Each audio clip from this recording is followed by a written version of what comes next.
Have you ever been in a room so quiet that your own breathing felt too loud?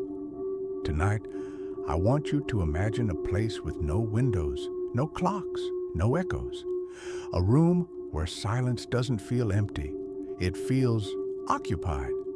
Because the last person who sat in this room swore they heard a voice, not from the walls, not from the dark, but from inside their own head. And the voice knew things no one else could possibly know. This is not a ghost story. This is a story about what happens when the quiet starts listening back. Daniel took the night security job because it paid well and required almost nothing. No cameras to watch, no people to deal with. Just one task.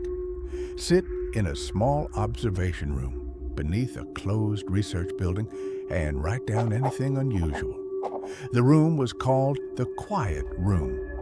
It was originally built for sound deprivation experiments. No ticking, no hums, no distant traffic. When the heavy door closed, the world simply stopped. On his first night, Daniel laughed to himself. What could possibly happen in a silent room? He muttered. He brought a book, a thermos of coffee, his phone. By midnight, he had stopped reading. The silence was heavier than he expected. It pressed against his ears, against his thoughts. That's when he noticed something strange. The room didn't feel silent anymore. It felt attentive, as if it were waiting for him to finish thinking. The voice emerges.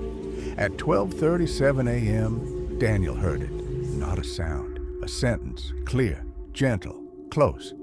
You missed a step when you were 7? Daniel froze. The voice wasn't loud. It didn't echo. It spoke the way a memory speaks, from inside. He laughed nervously and shook his head. Lack of sleep, he whispered. But then the voice continued. You still feel it when it rains? His stomach tightened. He hadn't told anyone about the fall, about the way his ankle never healed quite right, about the ache that returned every monsoon. His phone had no signal. The door was sealed until morning. The voice spoke again, not to scare him, to remind him.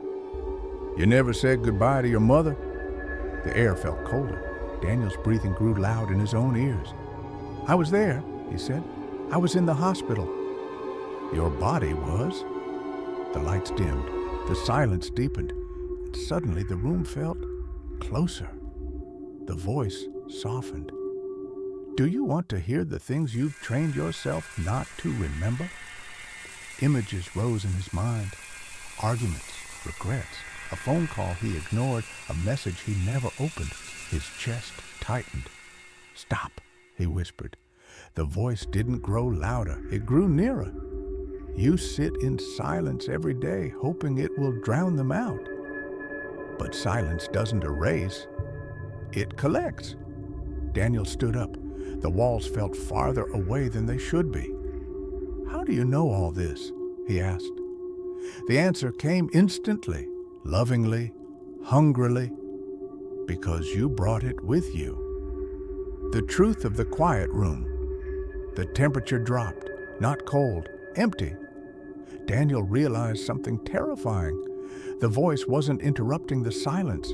It was what the silence had been hiding. The room was never empty. It was full of everything people refused to hear, every suppressed thought, every denied fear, every memory pushed to the dark. The quiet room didn't create voices. It removed the noise that kept them buried. Daniel backed toward the door. The voice spoke one last time, not inside his head, but everywhere. We are what remains when you stop running from yourself. And once you truly hear us, you never sit in silence alone again. The emergency alarm suddenly screamed to life. The door unlocked. Daniel ran. He quit the next morning without explanation. They say he's fine. He talks, he laughs, he sleeps.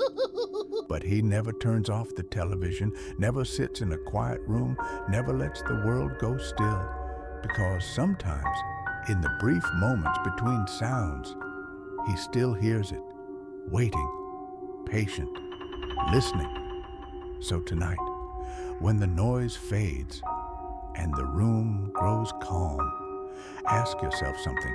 Is it really silent, or is something finally close enough to speak?